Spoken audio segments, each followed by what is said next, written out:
This TV9 Show You Care special, The 21st Century Classroom, is brought to you by Hardee's, St. Luke's Hospital, United States Cellular, and Alliant Energy. School people are good people. You don't teach kids or are on school boards or have commitments to kids to not be good people. Hello, I'm TV9's Liz Mathis. Across the nation, Iowa is known for its commitment to education. It shows in our high literacy rate, our achievement scores, and our graduates. Now that we're entering a new century, what you see and hear in the classroom is changing. Chalkboards are giving way to whiteboards, typewriters are replaced by computers, and teachers have become more than educators. There are many reasons for the changes. During the next 30 minutes, we'll explore some of these reasons. Iowa is an agricultural state, so many schools are in rural areas. Over the years, those rural schools have been forced to consolidate to make ends meet. The combination of a total student body, around 500 kids, plus a large geographical area, puts small schools into a different category from their urban counterparts. But as you're about to see, these small rural schools have the same challenges as the urban schools of eastern Iowa. This is the story of two rural schools. My class is probably the smallest one in the high school. We only have 46 people in our class. I couldn't imagine being in a big school because here I know everybody. I know where I stand with everybody. BCLUW is the consolidation of 5 small towns in Grundy County: Beeman, Conrad, Liscum, Union, and Whitten. The school district covers 180 square miles, and 667 students attend BCLUW. The Central City Community School District includes Central City, Paris, Wabeek, and Prairieburg, a total of 77 square miles in Lynn County, and 475 students attend Central City Community. Each school has its successes and its struggles. Superintendent Tom Spear is most proud of BCLUW's extracurricular programs and increased test scores. I think that probably the thing that's been most rewarding to me is that our academic achievement scores have increased a lot. Spear credits BCLUW parents for those high marks. At Central City Community, Bill Mertens became the superintendent in July. You have a bond between students and staff that you don't have in some other districts, and our teachers know our students, and our students can't hide here. We know them, their strengths and their weaknesses. Mertens believes the friendly atmosphere of his school inspires better grades and well-rounded students. 3 years ago, the BCLUW school district overwhelmingly passed a bond issue for additions to the elementary and middle schools and a brand new high school. Builders were able to bridge the past with the present by taking sculptures from the old high school and incorporating them into the new school's entryway. This new building is equipped with state-of-the-art technology. What I've found since I've been using this is that I can get over more material in less time and have a higher proficiency rate of the students understanding it. And even security cameras, much like large schools in urban areas. Our community reaction to that initially was kind of, we don't need them, but then there's more shootings, maybe we need to add some more. The high school at Central City Community Schools was built in 1922. Its age is showing in the hallways and classrooms. We have a older high school facility that needs some updating and improvement, and we're working at that. The outward appearance of a building does not make what the inside is. Both schools struggle with a lack of adequate funding and declining enrollment. It's, thank goodness, gradually declining enrollment.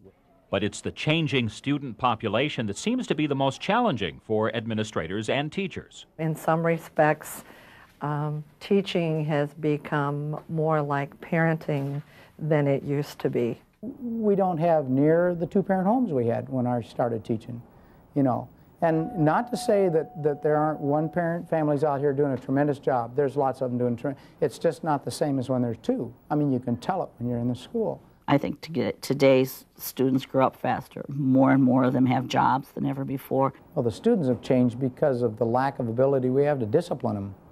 I mean, that's very simple.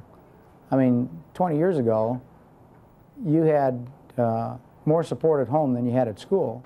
As the students change, their needs change. There are more special needs programs in Iowa schools now than ever before. In small schools like BCLUW and Central City Community, the diversity of these special kids is more noticeable. I think it's more the social economics than the more obvious racial and ethnic diversity that we have trouble blending with. And it's really nobody's fault. We just don't know how to do it yet. As the saying goes, as some things change, others stay the same. But kids will always be kids. Students are students, and they still have that wonderful curiosity and spontaneity about them that makes it so much fun to work with students this age. When you're the teacher or the coach or the whatever, I'm of the firm belief that you got to take a kid from where he is, no matter where that is, whether it's in the textbook or whether it's part of his life, and you got to try to make that kid better. Whether it's a new school or an old school, a small school or a large school, making a kid better is the overwhelming goal of these Eastern Iowa schools. Incidentally, the Central City Community School District completed a needs assessment study in May. Improving the high school facility is one of the top priorities. And to give you an example of the technology used in these schools, BCLUW offers 260 computers to its students, while Central City Community provides 160 computers. That's about one computer for every 3 students. A new law took effect this year. It's expected to change Iowa's educational system. We'll show you those changes a little later. And new research is changing the way Iowa's children are taught by focusing on how kids learn. New curriculums are improving Iowa's classrooms. And the Columbine shooting taught the nation an important lesson, preparing our children for a lifetime of conflict. It's all coming up on this Show You Care special. Stay with us.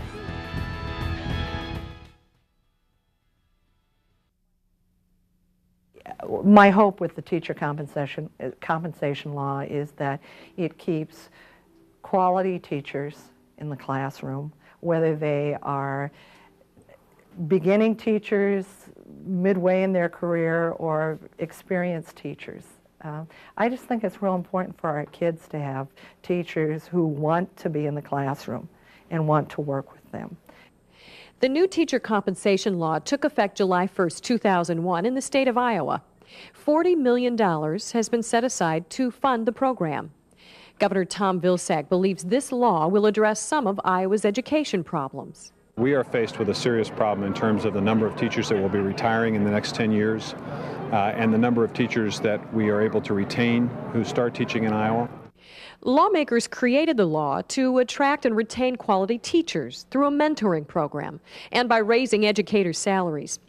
Beginning teachers received a $1,500 raise this year for a total of $24,500. Educators in their 3rd through 7th years of teaching will earn $30,000 this year. The remaining funds are to be distributed to veteran teachers. Participation in this new system is voluntary for the 2001-2002 school year, but all districts are required to participate in 2003. Legislators say professional development is the #1 priority of the teacher compensation law. Plans to create standard teacher evaluations, student achievement, and career development programs are still underway. But educators are leery about the availability of funding for the future years of this plan. Phase 3 and 4 of the teachers' compensation laws, I think, are the very most important part of it, because that's, I think, will change the way education is in Iowa. And that we'll use some of the research that we already know helps kids learn through teams of leaders. We'll be able to implement that in the schools. You could say that Iowa's beginning teachers have a teacher of their own. Starting this school year, many of them have mentors. It's part of the Iowa legislature's plan to retain new teachers. And these numbers show why mentoring is so important. Approximately 17% of Iowa teachers quit during their first year of teaching, and about 28% quit within the first 3 years. TV9's Renee Chu shows how teachers are learning about the profession from each other. When these Alburnett Elementary students need help, they ask first-year teacher Carrie Neighbor. And when Carrie needs help, she goes to her mentor, fellow teacher Lynette Kramer. When she stopped in today, I gave her a situation that I had a problem with, and we just talk about things. The pairing was natural since they're both special education teachers. And the mentoring is official thanks to Iowa's teacher compensation law. Districts participating in the state mentoring program receive $1,300 for every beginning teacher they hire.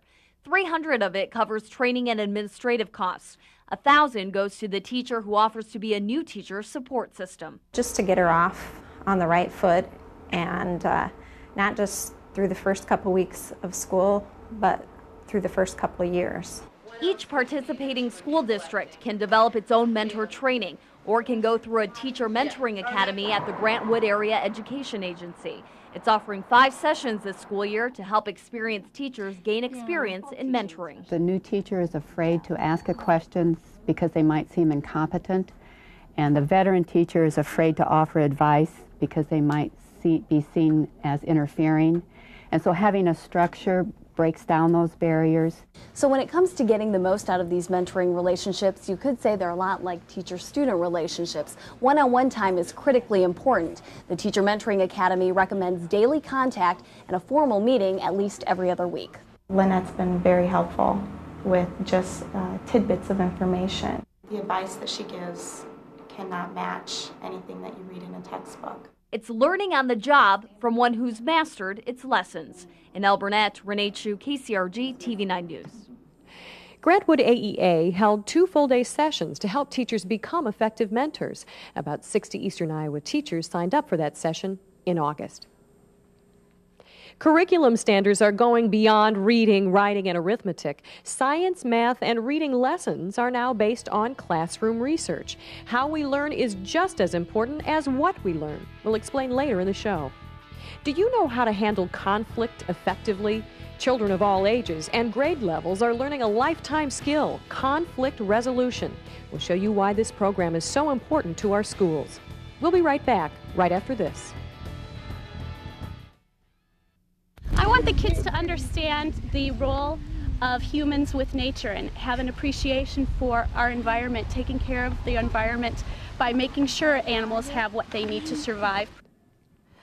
Curiosity is the very beginning of the learning process. The curriculums teachers use in the 21st century classroom are based on research. Research about how kids learn and strategies which build from what kids already know. From science class to reading class, new curriculum trends encourage learning for all grade levels. Is it a real caterpillar? That's a real-life caterpillar. It all begins with a question. These Marion Independent 3rd grade students begin each science lesson with a question. Today, it's what do animals and insects need to survive? The first activity is a game called Oh Dear. Not only do you have to go and find your food, your shelter, your water, but you have to avoid the cars on the highway. These students are learning how humans affect a deer's natural habitat. Science lessons like this one have been changing over the last 10 years. We are not blank slates, and we used to work with that assumption in education. The new science curriculums are based on research into how children learn. We learned that, of course, they are learning. Everybody's learning every day of their life. And one of the things you do as a human being is try to make sense of the world.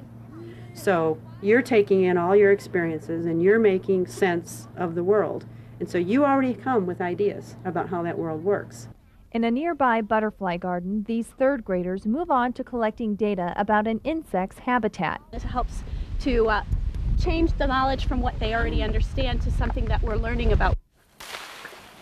On the same afternoon, Marion Independent high schoolers are gathering data in a cornfield near Squaw Creek Park. And we have to name 5 flowers, well, 4 flowers, 2 grasses, and we have to have an example of parasitism and decomposition. It's a similar lesson to the 3rd graders. The high schoolers are discovering the habitat through inquiry. In this class, you do not have to have great science aptitude. You don't.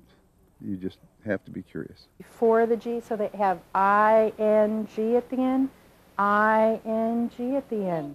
In a 1st grade classroom at Alburnett Elementary School, Mrs. Janet King is using a picture to teach these children how to read. The students name objects in the picture, and those words are used in subsequent exercises. This curriculum is based on a concept called Picture Word Induction Method. It's basically a way for the teachers to connect with the student's background information, which helps them learn the words a lot faster. Once again, the lesson builds on what these students already know while teaching them how to read new words. These are just some of the concepts used in the 21st century classroom. Teachers and administrators are also making adaptations for the gap between the way boys and girls learn. Research shows that boys connect more with nonfiction books while girls prefer to read fiction. So both types of books are used in reading curriculums. Taking a test is not a task anyone looks forward to, especially a student.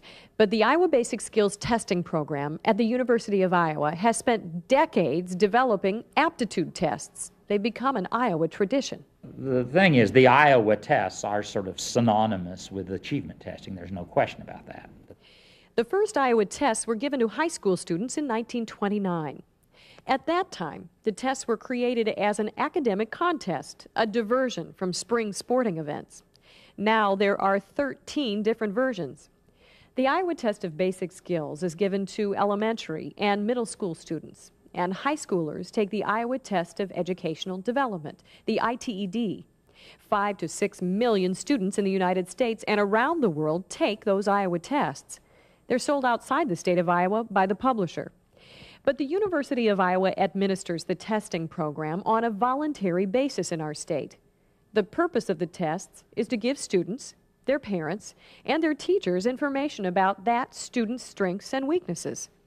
Iowa Basic Skills Director H.D. Hoover believes these tests should be used for feedback, not for what he calls high-stakes accountability. All of us think these give us important information about kids and about local school programs and things, but not the whole picture by any means. And because they give you numbers and quantifiable things, people like them to the exclusion sometimes of all kinds of other information they ought to be paying attention to. The Iowa Basic Skills Testing Program is more than 70 years old. It was the inspiration for businesses like NCS Pearson, a test processing company, and ACT, a college proficiency test. And the Iowa Test of Educational Development was used as the basis for what we know as the GED High School Proficiency Test and the National Merit Scholar Qualifying Test. There's more to come on this Show You Care special. Inside the 21st century classroom, you'll find lessons about character issues and conflict resolution. These aren't the lessons our parents learned in school. They're the lessons our children need to learn. Join us again right after this. You know, a lot of our kids are not equipped to deal with conflict in a positive way. And since conflict is part of everybody's life, every day. April 20th, 1999, Littleton, Colorado. These are images we will never forget. 2 students opened fire on their classmates and teachers at Columbine High School, killing 13 before taking their own lives. Fellow students described the 18-year-old gunmen as outcasts. The Columbine massacre is considered our country's deadliest school shooting ever. But the school violence didn't end there. Similar shootings were attempted at a high school in Conyers, Georgia, and a middle school in Fort Gibson, Oklahoma the same year, and others have been reported since. New school policies and procedures are now in place to protect students and teachers from school violence. Those crimes have changed the way schools deal with conflict in the classroom. I mean, I think the violence that we've seen in the last few years that it's come to school has been really shocking and scary for all of us because we haven't ever dealt with such violence in the schools before. Shortly after the school shooting in Colorado, school social worker Mary Andres and her colleagues at the Grantwood Area Education Agency began researching conflict resolution. Now Andres teaches the program to students of all ages. You might just walk away or you might run away. She says kids are asking for these courses. They want to learn positive ways to deal with fights and arguments. I enjoy fighting with him because I like making him angry. If he's your best friend, you shouldn't fight with him, but if you do fight, he's not your best friend, so. Okay. Yeah, but if you do fight too, sometimes you guys will come to an understanding too sometimes. These 7th and 8th graders at Franklin Middle School in Cedar Rapids are learning how to apply the skills they've learned. Most conflicts involve a victim, an offender, and in some cases, bystanders. And so a lot of what we concentrate on is helping kids recognize the power that the bystander has to intervene in conflicts. These students are becoming what Andres calls conflict resolution mediators. They're learning to be powerful bystanders, positive negotiators, and problem solvers. We have to deal with those realities and start giving kids some tools to counteract it, or we're going to keep seeing violence in the schools. Conflict resolution skills are tools that students can use for the rest of their lives. Last year, Mary Andres and her colleagues taught students from several school districts the conflict resolution program. Those students took the program back to their schools and taught other students, teachers, and administrators their skills. They say the program has improved their school's culture. Now, it's time to meet Stita. This lovable black dog comes to work with his owner every day. Terry McMullen is the guidance counselor at Central City Community School District. She started bringing Stita to school with her about a year ago. Stita joins kids on the playground and in the classroom and in the hallways. This pet therapy is yet another way to reach kids. And then we have some children that when they're upset, just the feel of him really calms them down. And some children who won't talk will talk to him. And so that's the reason why we use him. So you can see why Stita relieves the stress of talking to an adult. Well, we've come to the end of the Show You Care special. We've tried to cover some of the most important issues for Eastern Iowa schools during the last 30 minutes. But we know there are so many more. That's what makes Iowa such a strong educational state. Our schools are important to us. They'll continue to develop and evolve for years to come. I'm TV9's Liz Mathis. Thank you for watching. This TV9 Show You Care special, The 21st Century Classroom, has been brought to you by Hardee's, St. Luke's Hospital, United States Cellular, and Alliant Energy.